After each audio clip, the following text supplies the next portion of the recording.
start off telling you a little story. Imagine yourself hanging with your friends, getting home late, then you get a knock at your door. Said you're arrested for murder. You go to court and you're sentenced to 60 years, 40 years for murder, 20 years for attempted murder. Spend 15 years in prison. Come to find out, an eyewitness falsely accused you. 15 years went away, just like that. Welcome to the show. The man who went through this himself, Mr. Richard Miles. How you doing, sir? I'm good. I'm good. How you doing, Miss Adrian? I am good. I am good. Man, I seen your story with Ben Crump, attorney Ben Crump. And just to see how for 15 years, my man, wrongfully being accused. When that knock came on your door saying, man, you're arrested for murder, what inspired in your head? Right. So I want to say first and foremost, thank you for this opportunity to share the journey that I went through. I will say that I never made it to the house. So I was actually on my way home. My friend had dropped me off, and I was walking home in North Dallas. I stayed in North Dallas. We was actually visiting some friends in Oak Cliff, and his girlfriend stayed right around the corner from me. And so the brothers had stopped running, and I paid him $5 to drive me from Oak Cliff to North Dallas. And as I was riding, we would get to this Texaco service station that sits on the corner of Lemon and the next stop that we would make would be at his girlfriend's house. And so I got out of the car and I began to walk up the house street and the streets that the houses were all on. And I got to the main street, which was Lemon Avenue. And when I got to Lemon Avenue, Adrian, I made a right. And when you make a right on Lemon Avenue, you're walking in front of these Sewell Cadillac shops. I'm right across the street from Love Field Airport in Dallas, Texas. One of the intersecting streets was Bluffview, and I stayed on the corner of Cresthaven and Bluffview. And so at the corner of Lover's Lane and Bluffview, it's a payphone. Okay. And so once I got to the payphone, I called my friend that I was staying with. Can I stop you right there? Yes, sir. You said payphone. This happened back in 1994. I'm sorry. May of 1994. You said payphone. People have cell phones now. I'm sorry, my man. I just want to get everybody updated. It's 1994 when this occurred. Right. You can go ahead. Yes. This was during the time when people remember people's phone numbers. Exactly. But so I make it to this payphone and I drop my quarter into this machine and I call my friend to tell him to unlock the door and to cut the alarm off. He picked up the phone, his name was James, and he unlocked the door and so forth. And so I hung up the phone and the light was registering don't walk. Okay. I waited. It said walk. I crossed the street, and as I crossed the street, there was a police car that was sitting right there at the light. I didn't really pay any attention to it. I walked by it, and the next thing I heard was a helicopter. And I looked up, and immediately as I looked up, this light shined on me. And so in my mind, I'm like, man, let me go and get to the house. Something is going on. And the instant that thought hit my mind, police cars came from everywhere. And so I'm standing outside. I'm 19 years old. I'm outside and I'm hearing all these commands, get on the ground, lay on the ground. So I lay on the ground and they come handcuff me and they ask me, where's the gun at? And I tell them I don't have a gun. And I'm telling them my friend just dropped me off and he's right around the corner. The arresting officers read me my Miranda rights and put me in the car. And they told me when I got downtown to just tell the detective, everything and give him the phone numbers. And if my story checked out, then I would be going home. So I'm sitting in the back of this police car and we stopped. We didn't go directly to the homicide division. We made a stop at a Texaco. And this is one of the biggest errors in my case. It's a one-on-one tainted identification. Okay. Well, I didn't know what was going on, but when I got to the Texaco service station, they took me out of the police car and put some stuff on my hands. And I later learned that this was a gunshot residue test. And um, immediately after that, they took me to the homicide division. And as I walked into the homicide division, I'm introduced to a detective, and I give the detective phone numbers of everybody who I had been with that day. My girlfriend that stayed in the apartments, my friend that drove me from Oak Cliff to North Dallas, his mom's number because that's who apartment we was over, um, his girlfriend's number because that's who he was going to see, and then my friend James gave these phone numbers to the detective. The detective walked out. I stayed in this room probably about 6 hours, and he came back in and he said, "Well, Richard, your alibi is checked out. Everybody said that you was with him, but we have a witness that say they saw you kill one person and shoot another person, and you're going to be arraigned for murder and attempted murder." And in that instant, I mean, I can't really tell you what I felt because number one, I was too young to understand what I was getting ready to go through. Number two, growing up as a young man, I was raised up in a very spiritually guided household, and I grew up in the era where it was stranger danger, and the police are your friends, and that was the entity that was meant to protect you from any danger. And the fact that now the entity that's supposed to protect me is one that's violating me, I'm trying to process it. You know, um, I'm immediately escorted to New Sterry County Jail in Dallas County, and this is the first time that I'm able to call my mom and my dad and tell them that I'm arrested for this murder and attempted murder. Right. And I will say the consolation at that point when I talked to my mom, she told me something that stayed with me the full time. After I told her I was locked up, she said, "Richard, we know that you're innocent." She didn't say, "We believe you." She said, "We know." And it was as if spiritual wise, they was there with me, as if they walked those streets with me that night. Yeah. And that secured me mentally as we began this 15-year journey. Being at the age of 19, you said you didn't really, it really didn't hit you. At what point did it hit you? And I mean, cause I can sit here and like, when they put them handcuffs on, man, what you mean murder? I Yeah. mean, you know, did it go down deep in your soul and say, hey, man, this, you got it wrong? Yeah, it, it did, so it hit me, and we can talk about this. It hit me actually 5 years later Really? because it's so much that goes on when a person is incarcerated. It's not just the initial crime that they did or didn't do, it's the institution that they're going into, it's this attorney that they're getting ready to put their life in the line. So all of these dynamics kind of was going on in my head. And uh, optimistically, I'm like, the truth will set you free.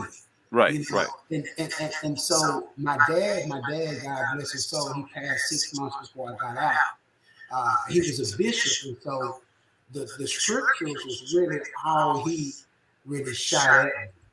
And so my time in the county jail, I was always thinking the next day they're going to come and say, "We got the wrong person." And this was 17 months I stayed in the county jail.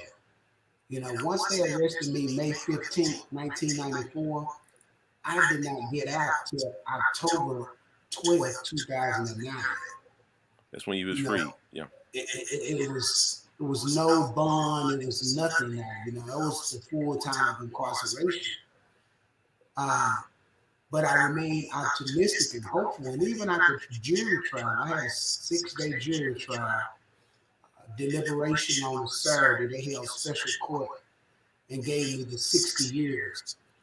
It still didn't resonate right Okay. because I'm looking now at my direct appeal. I'm looking at, man, this is a mistake. They know it's a mistake. Something is going to happen. But once I got to prison, and I think I turned about 25 and I'd done 5 years, it's like something clicks in your mind and say, man, this is my life right now. You spend all that time fighting your legal system, the battles, uh, writing people. It didn't click that I had 60 years until I was really in the system. Man, as you sit there and think at the age of 25, did you ever go back and say, okay, let me review this case again? I never had no residue on my hand. Yeah.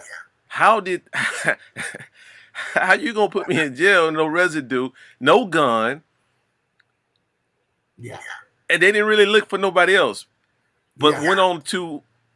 The problem I have, they go on a witness that may be telling a lie, may just fabricate on some stuff, but they never looked back into it. But they just took you down because you that person that they saw. But Yeah. once again, no residue on your hand, no gun, no murder. I mean, no gun. Right. How did you feel at that point when you sitting there thinking about that? So leading up to trial, I had a court appointed attorney, and not to take Mm. anything away from court appointed attorneys, it's one thing I've learned that you have good appointed attorneys, and you have attorneys that are not as ambitious as they should. Our flaw within our criminal legal system, and I refer to it as that, not a criminal justice system. Our flaw in our criminal legal system is we don't provide enough resources for court appointed attorneys to even try to put up a judicial fight. The prosecutors have all of these resources available to them because they work for the state, but a court appointed attorney is appointed a stipend uh, to represent you. But in that 17 months that I was in the county jail, my attorney comes to visit me and he tells me it's 10 witnesses. All of them seen this person get killed. The description of the shooter was 6'2", 6'4", real dark complected. That didn't even fit me. 9 of the witnesses said I wasn't the shooter. The guy that got shot and survived testified that I didn't look like the suspect. All of my alibis came to testify to tell the courts that I was with them. The guy that testified against me, fast forward, what I learned was he was the only witness behind the Texaco. All the other witnesses was in the front of the Texaco, so he saw me in handcuffs. And then they took him all downtown. Well, obviously he's going to pick me out because he was the one that saw me not from committing a crime. He saw me in custody. And so it tainted his identification process. But those other 9 witnesses were not called in to testify. They only called in the one guy that the photographic lineup was tainted because of their procedures. Saying that, so do you think that the system is messed up with the attorneys picking out who they want to put on the? Yeah, I think it's farther. It goes back. So when you look at criminal justice reform or criminal legal reform, this goes from arrest to reentry. From the arrest, from the first interaction that a person has with a law entity, and they are perceived as a suspect. That begins this criminal justice interaction. And so, particularly in my case, the fact that I didn't even fit the description, I should have never got picked up. But once you are arrested, Hmm. now it's like you're in this cycle. Nobody is saying this is the wrong person. The attorney isn't saying this is the wrong person. The prosecutor isn't saying this is the wrong person. And so it's hard to point your finger at one particular entity. The jurors heard all of the evidence. Your peers. My jury of my peers, reasonable doubt never penetrated their conscience. The judge, which is the orchestrator of justice, allowed everything to come through and didn't disrupt anything. And so I can't just point my finger at the prosecutor because it's the whole mix that either allows justice or denies justice. Saying that close to 40, well, close to 50%, 46% of exoneration involves African American. Meaning that it's something wrong, man. Right. Something is wrong with this system where you picking the wrong person or not want to get the full facts of a crime or whatever the situation is, don't want to get the full facts of it. There are a lot of innocent people that's in prison, falsely accused. In Texas, over 345 in Texas alone has been exonerated.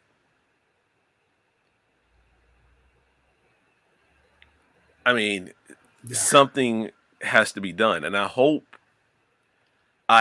Congress and the Senate will pass a bill for us in justice. Right. Man. But you know, I think that we would be remiss to try to talk about criminal justice reform or criminal legal reform, especially in Texas, if you don't understand the history of the prison system and how pre-Civil War Texas only had one prison, which was Huntsville Unit, and it had 225 beds, and it had one man in it. It was a white gentleman that was incarcerated for stealing horses. Keep in mind that blacks and African Americans were not privy to the justice system pre-Civil War because we were slaves. And so the prison system was not a method of correction for us.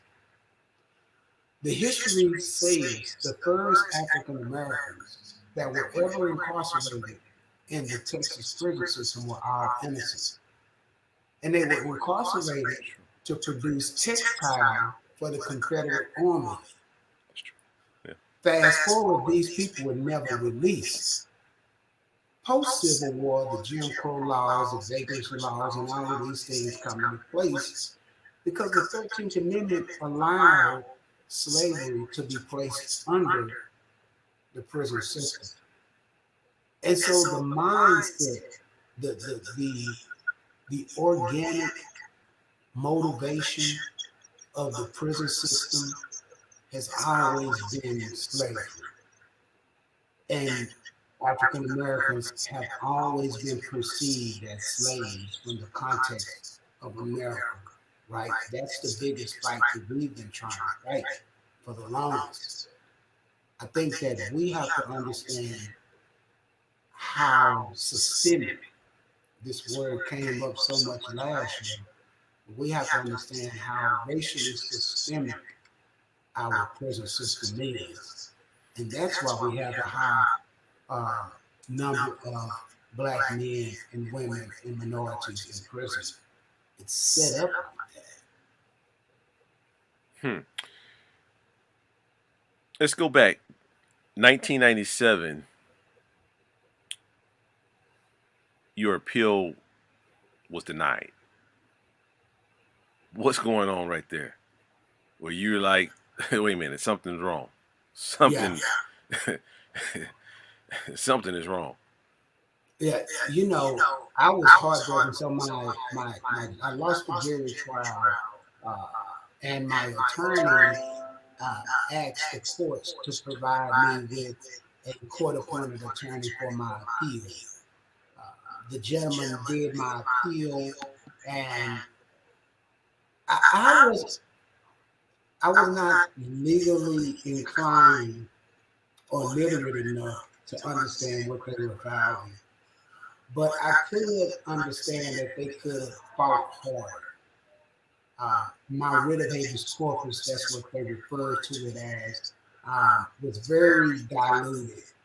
I think it was a lot of other facts that could have been brought out that would have gave me a better chance.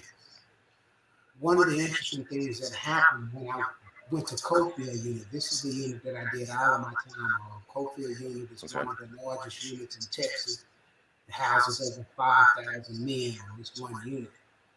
I met a guy named Benjamin Spencer, and I talk about Ben everywhere I go. Ben was wrongfully incarcerated. He was just released this year, spending over 30 years in prison for a crime that he did not commit. And he cut her in the barbershop.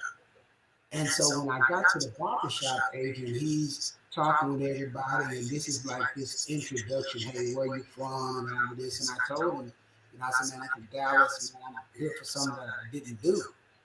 He gave me this address to Centurion, which is this innocence organization in Princeton, New Jersey. And Ben told me, he said, man, this is one of the best organizations out there. They're one of the few organizations that work on non-DNA cases.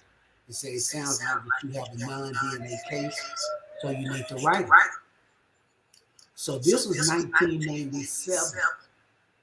I sat down and wrote Centurion Ministries, and they sent me a very generic letter back stating that due to the overwhelming responses of claims of actual innocence, it takes them a minimum of 10 years before they're able to get on somebody's case.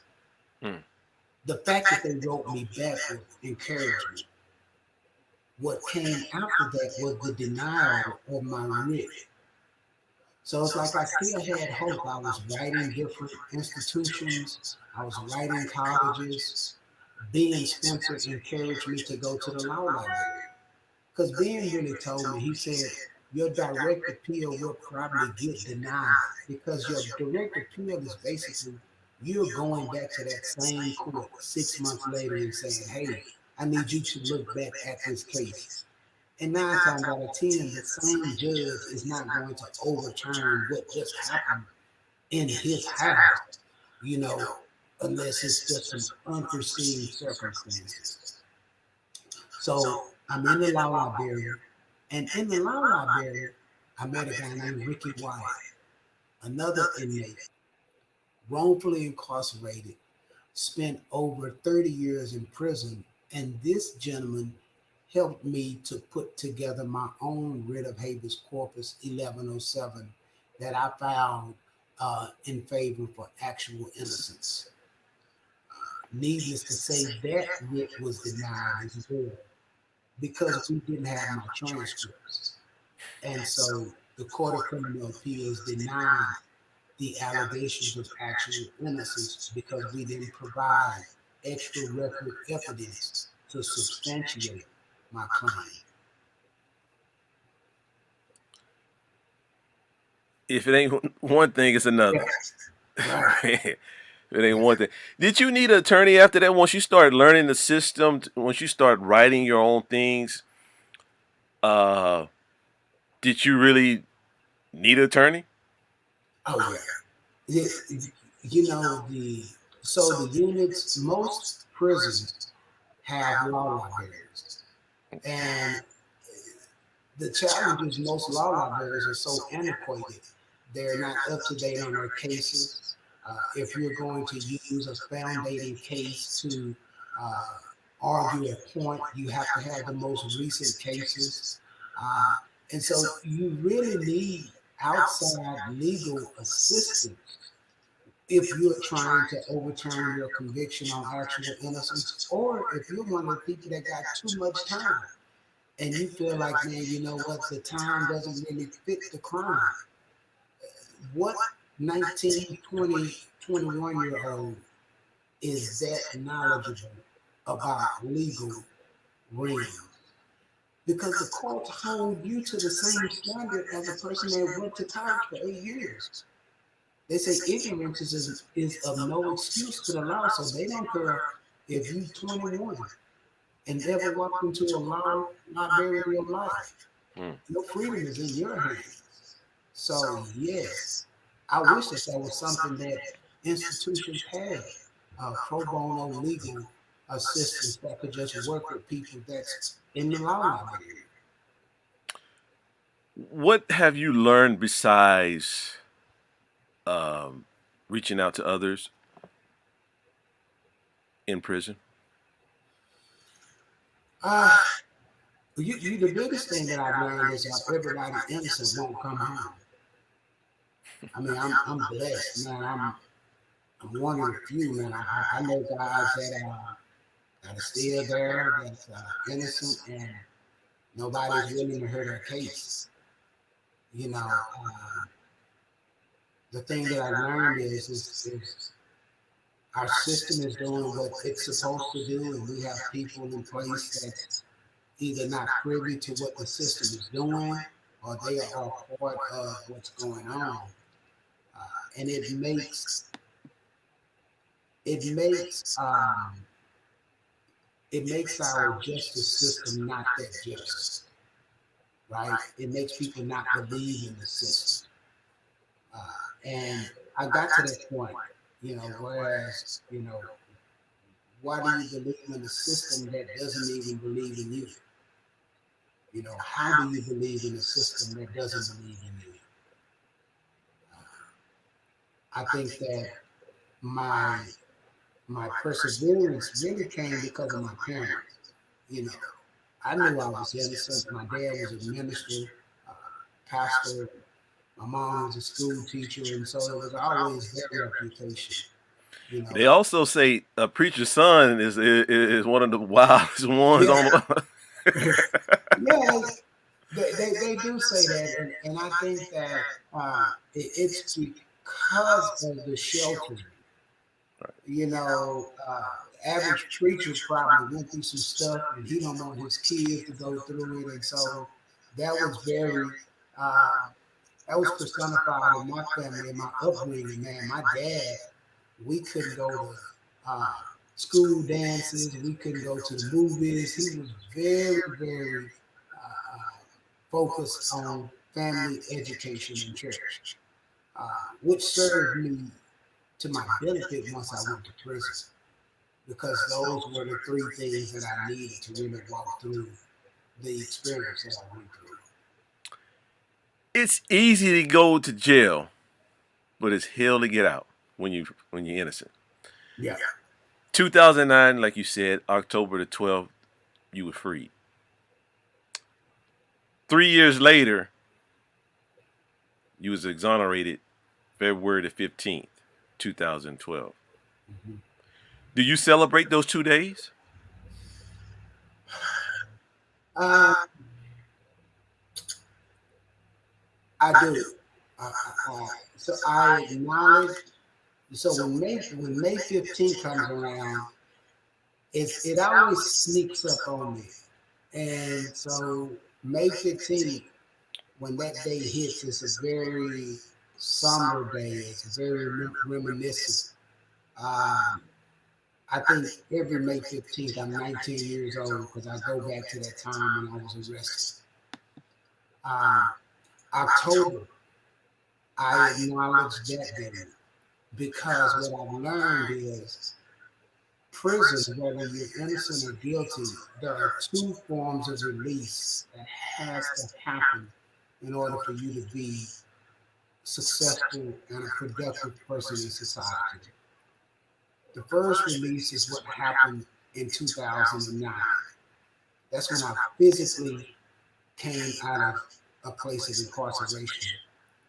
The next release was 2012 when I was legally vindicated and I was free. So it's a difference. You know, one is being released and the other is free. Right, right, right, right, right. This coming off my record. This Yeah, y'all can't f with me no more. right, right. Yeah, So yeah. it's a totally different feeling, you know. And so I acknowledge those days as very pivotal points in my life. Uh, and I try to bring people into my space on those days to let them know that it may have been 15, 20 years ago, but it's still a right now situation with me. The state had to pay you for wrongfully accused. Not go. Hmm. I'm not gonna go with how much they did, but Hmm. they paid you. What are you doing now while you're out? Yeah, so I've been out going on 11, 12 years now. I was exonerated in 2012. Um, in between my release and my exoneration, there was no compensation for people that was wrongfully incarcerated.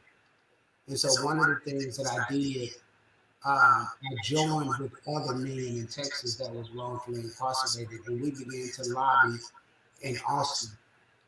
We began to be not only a name on paper, but we began to be a face in front of the politician, and we began to tell our stories. And so, because of us lobbying, we were able to get this compensation package set in stone for people that were wrongfully convicted in Texas versus actually innocent.